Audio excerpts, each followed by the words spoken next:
Hello, everybody. Thank you for tuning in to the Liberty Report. Today with me is Daniel McAdams. Daniel, good to see you. Good morning, Dr. Paul. Good. The hearings are still going on. Yeah.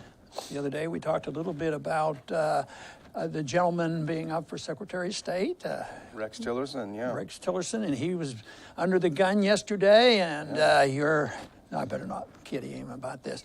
That senator from Florida who was after him, he was really challenging, and of course that's Rubio, but I don't know why even Rubio should have been too upset. It looked like Tillerson threw him a bone.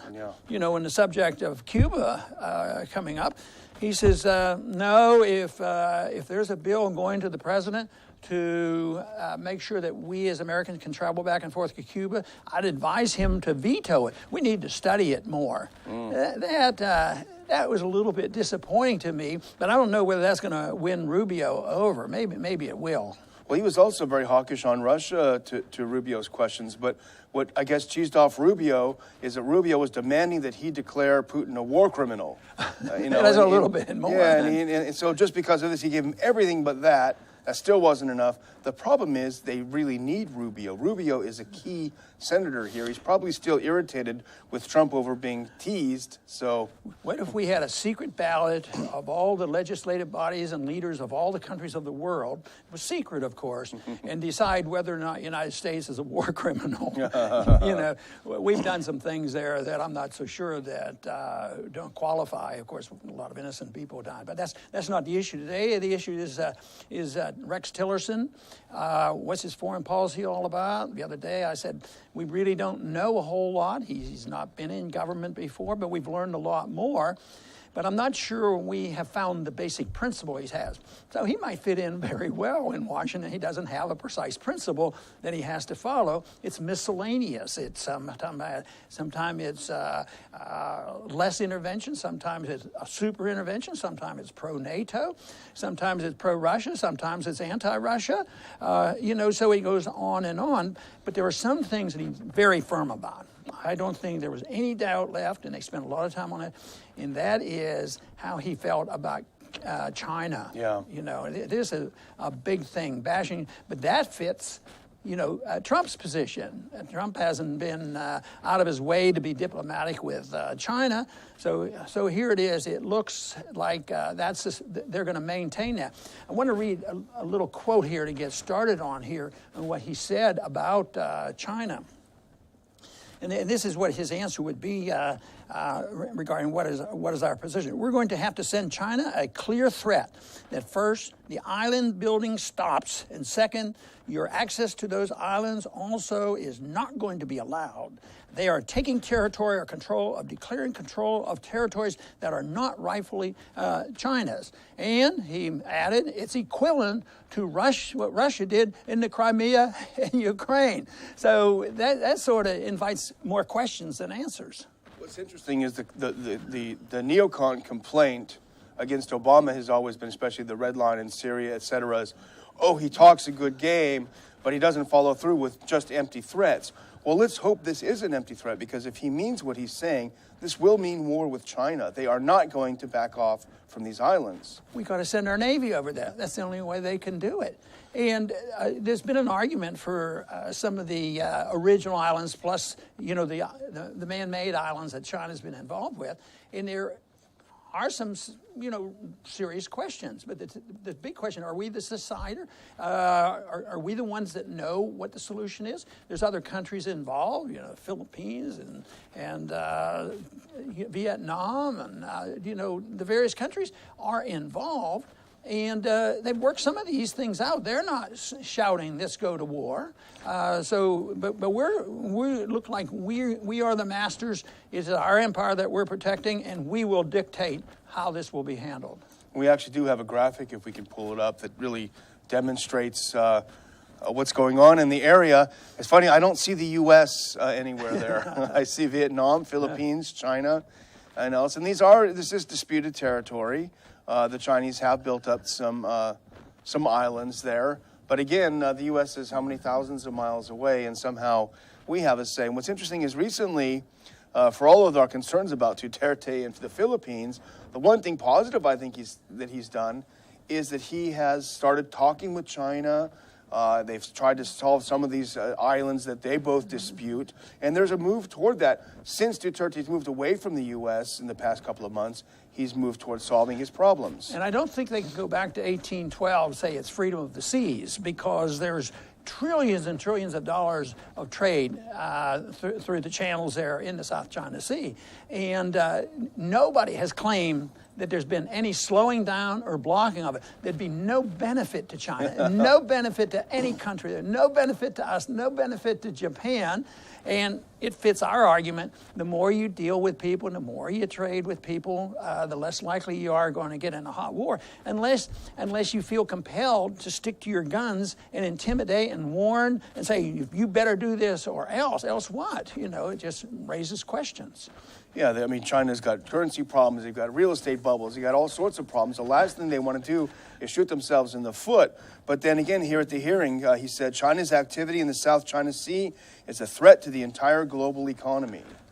Yeah, you know, I think there is a threat to the entire global economy, but I'd want people to think about the monetary system, the fiat money system, the pyramiding of debt, the Keynesian malinvestments occurred worldwide. There is a threat to the world economy, but it's hardly what China is doing over there, and it's our reaction that I worry about the most. You know, there were problems, in Ukraine and Crimea.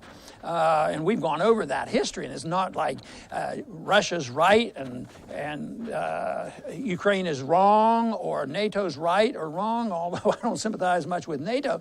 But the whole point is it isn't up to us to make these decisions, and yet it's when we get involved. I mean, the same way we could argue that so many places. How about Syria? Yeah. The hawks are saying, well, Obama, he got involved like we want him to, but didn't send enough bombs and troops. And then the others say, well, like us, we say, just think how much better off that whole area would be if we wouldn't have put down that marker and say, Assad has to go. Now they've backed away after all the killing and spending of money and all the confusion. Now even this administration has two positions on Assad because Tillerson said something negative about Assad. He's a bad dictator. Why would we be over there? Well, Trump has sort of been sympathetic to the Russian position there, so at least indirectly he's been supportive.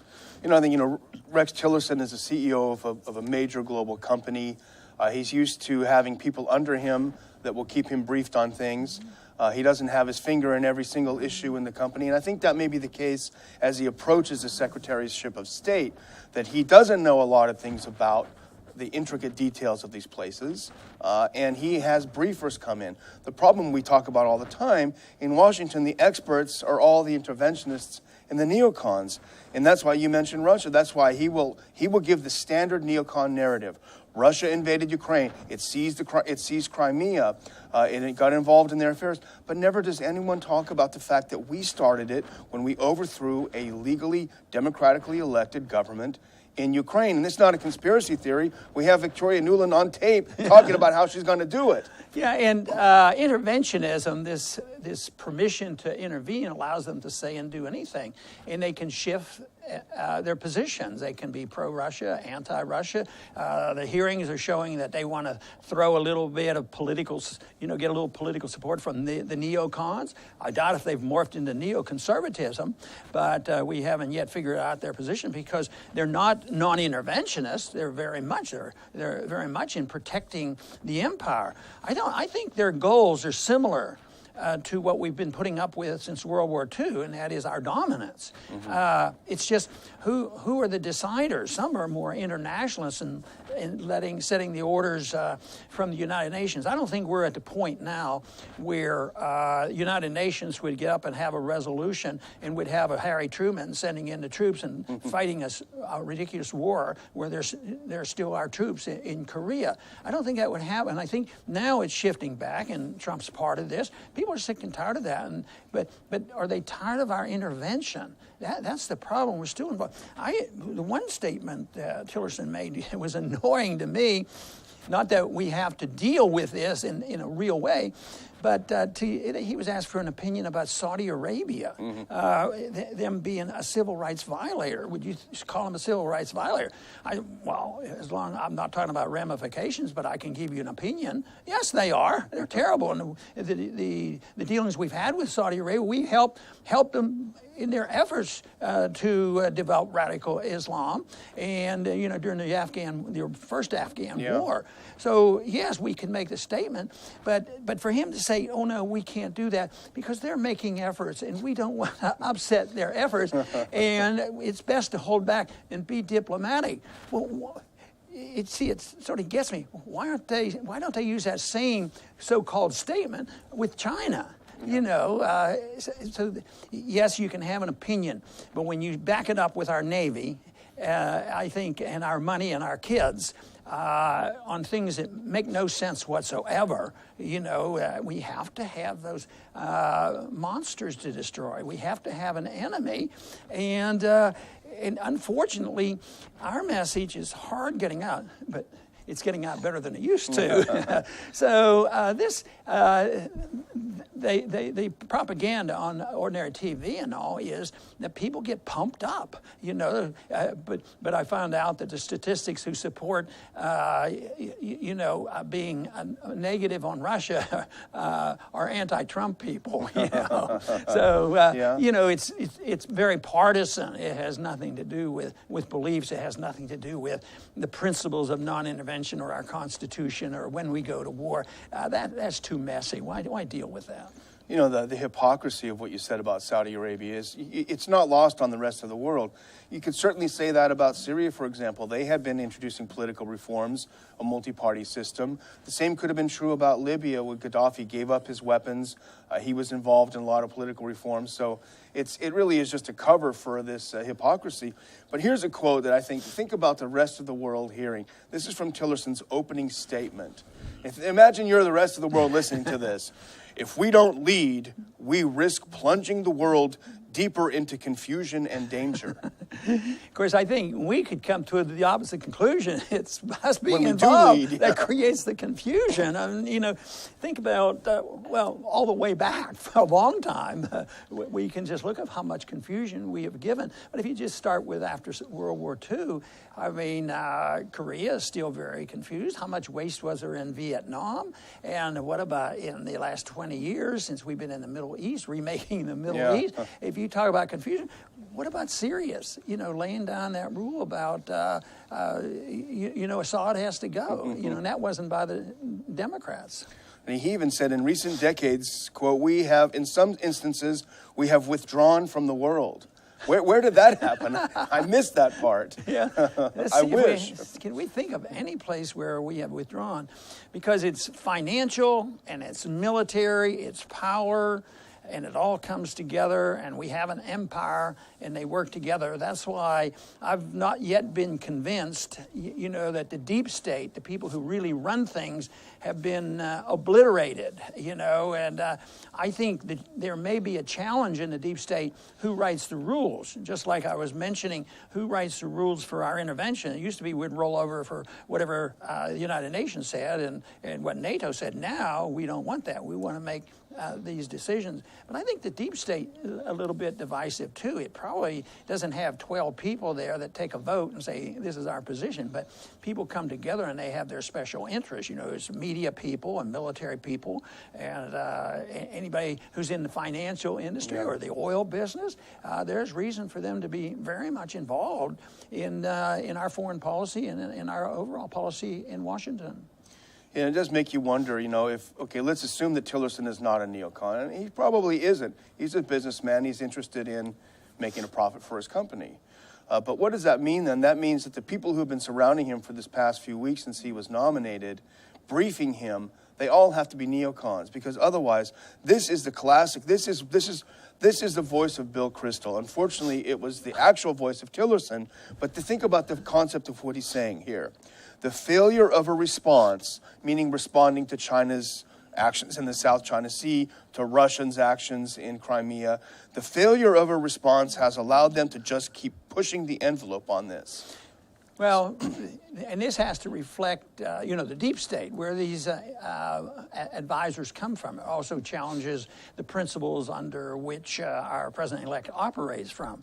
So, yes, it's out there, and I think it's philosophically, indoctrinated in our people and in those who get in positions of power.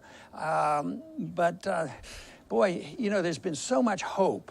I cross my fingers, but there's a lot of hope that Trump will really address this. But when you read what you just read, I don't know how people can get excited and say Trump is going to drain the swamp, get rid of all the alligators. There was one bright point, I have to say, and I was actually quite impressed to see, of all the warmongering among the senators and this Russia bashing, someone who you happen to know, actually, Senator Paul, he started it out by talking about the disaster of the Iraq War.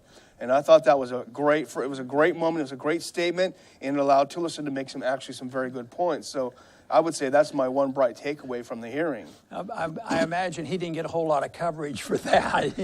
Anybody who has that type of approach, you're not going to get flashed all over the No, someone sent me a clip and said, this is pretty good. Yeah, it really was. Well, yeah. good. I'm glad to hear that, and I did get to watch that. I didn't watch a lot of it, but I did get to watch that interview, and it was very good.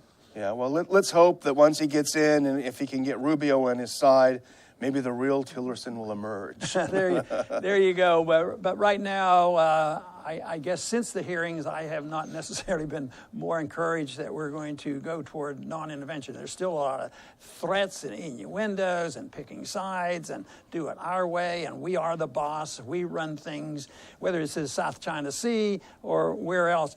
But still, reasonable people should consider something that we've said so often on this program, is what if other countries were doing this to us? What if all this activity in the South China Sea was occurring in the Gulf of Mexico? Maybe challenging us on our oil rights or fishing rights or something like that, and they're coming in. And we wouldn't put up with that. So people need to look at it that way, but there's still this feeling of supernationalism. They like this. They think you're not patriotic unless you're domineering and say we are in charge. It's our responsibility, and they'll do it our way. And we are the richest and the most powerful. We're the exceptional nation. And if they don't believe us, we're going to prove it to you. That, to me, is unexceptional and should be unacceptable, because it isn't the way to work for peace and prosperity. It's the fact that there are a lot of trading going on with China and the United States and the rest of the world as a consequence of what Nixon did. And nobody's challenging the travel, the merchant lanes going up and down the South China Sea. We should look at that and say, well, this is good. Why can't they say that about Cuba? I mean, all those years of sanctions against Cuba, and now they've been whittled away a little bit, and now we're moving toward this point where it'll be open opportunity for Americans to travel back and forth. Matter of fact, I think Tillerson, somebody said that early on in one of the early executive orders that Trump is going to put out will have to do with how we're going to move forward or backwards with Cuba. I hope that we move forward with Cuba, because we shouldn't be so intimidated and so frightened that something terrible is going to happen to us. I think something good would happen to us if we were allowed to trade, travel, and talk with people, because the people, that's what they want. They don't want this conflict, because the conflicts come from governments, not from the people. I want to thank everybody for tuning in today to the Liberty Report. Please come back soon.